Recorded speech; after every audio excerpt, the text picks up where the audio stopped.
InstaMAT lets you disable nodes in the canvas to better understand the influence your nodes have on the resulting graph. Disabling nodes is also a great way to perform A/B tests and can become a common practice in your material making workflow. To disable a node, select it, right-click, and choose Disable Node.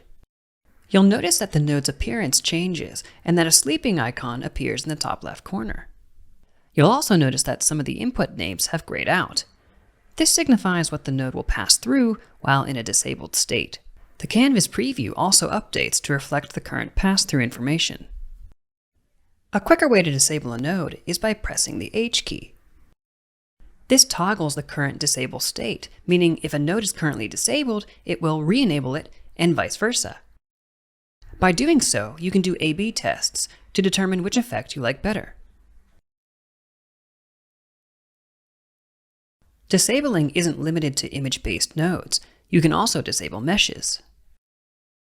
When creating your own nodes, any parameter either named background or image will pass through when the node is disabled. By the way, if a node doesn't support the ability to be disabled, it will flash red. The Disable feature in the canvas makes it quick and easy to see how a node or group of nodes affect the overall graph. Using the H hotkey to toggle the disable state will quickly become one of your go-to tools while you build out your materials. Now, if you enjoyed this quick tip, be sure to check out our YouTube channel. We've got many more quick tips like these, including a detailed look at the mini-map, allowing you to always know your relative position in the canvas as your graphs get larger and more complex. That's it for now. Thanks for watching, and we'll see you in the next video.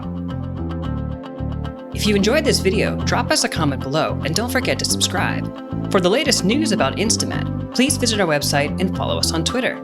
You can find all the links in the video description below. Thanks for tuning in, and we'll see you in the next one.